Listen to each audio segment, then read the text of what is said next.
Dale Creasy Jr. and John Force are up next. What's going on with John? Yeah, just did his burnout. Oh, he's hitting the throttle. That's indication he's having trouble getting that thing into gear. Wow.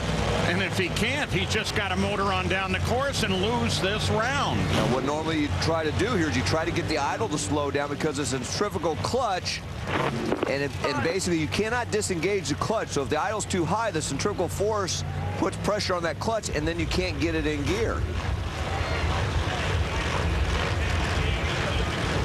What's going on? It's a Copart Fix-It pit report. Well, as we said, if the idle's too high, you can't get it in gear. So the crew member there was pushing on the bottom of the injector. What that does is try to slow the idle down by letting less air go in there to hopefully help him get it in gear.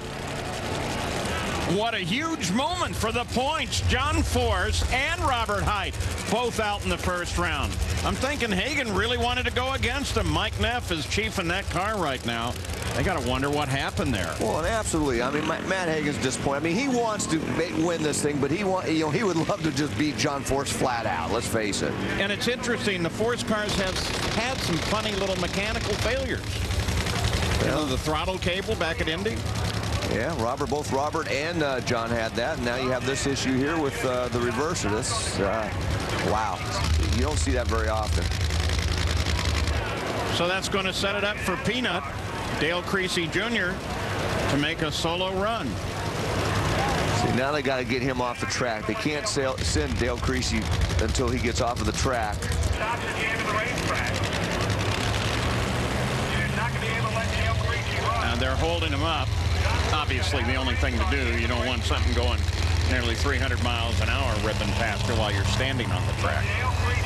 See, and the problem is you have the automatic shutoff down there as a safety device. That deployed the parachutes because if John needed to hit the fuel shutoff or hit the kill switch, so that wouldn't deploy the chutes. He was trying in a hurry, trying to get off the racetrack, and then the chutes came out, which made it last even longer. Dave Reeve. Zippy's the crew chief on this effort. You've not only crewed cars, you've driven cars. What could have possibly gone wrong in there?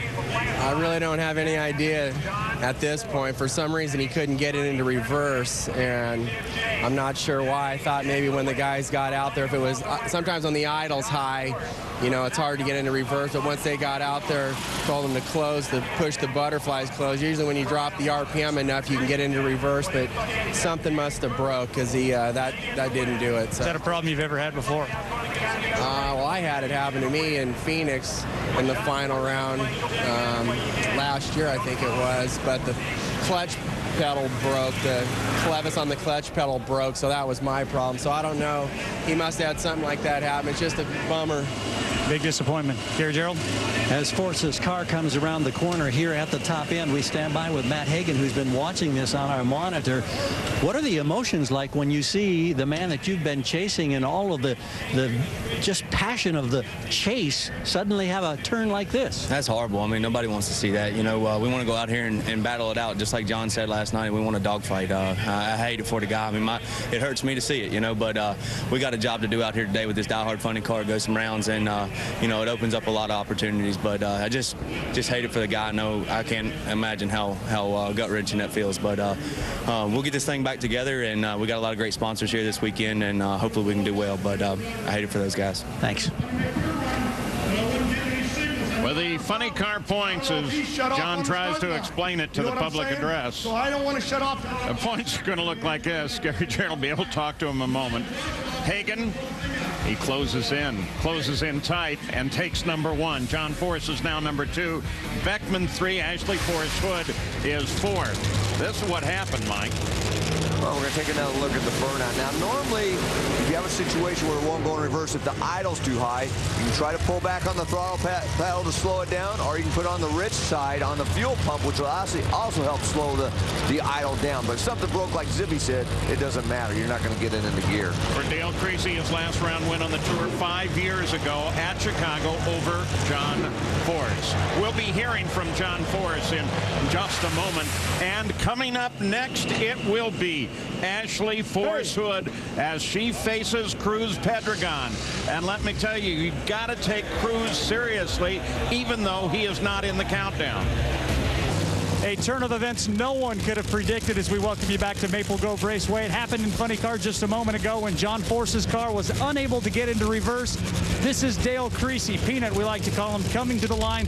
Still has to take the green under power to be officially rewarded with that round win. But talk about a crazy twist of fate with the Funny Car points race going on. Peanut pre-staged, Peanut staged, not enough fuel to make the full run. Will no doubt just coast. And with that, Gary Gerald, Dale Creasy has knocked out John Force. John, have you any idea, has the crew been able to determine what actually happened? Well, I know now, but I didn't know when I was in the car. Yeah. Watch the way my leg's coming. The kid will come around the corner and run over me. They said the hind broke off on the clutch, so I had no way to activate the clutch. But I didn't know if it was air timer. I didn't know what was going on. First, I want to apologize to the other driver. Until NHRA tells me it's over, it ain't over, and I'm doing everything I can to get that. I was just about ready to dry hopper in a circle, but I didn't know where the other guy was. And once they told me to get off the track, I'm off the track because I owe it to the other kid racing.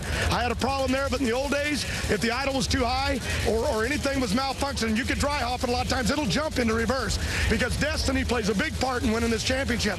That was a break for Hagan right there, and I'm going to need some breaks like that if I'm going to get him in this championship, or Beckman or Ashley or whoever. But boy, that's a bummer. But that is what it's all about, the game. We thought about it this morning. You can get beat from a faulty spark plug, but so can he. I got beat today, but I still got Ashley in. 25 years with Castro, I've seen this happen a few times, and this fries me. But there's nothing you can do about it. It's part of the game, and you take your punches, and you get over it, and you get ready for next week. And I'm getting ready for my kid to win here.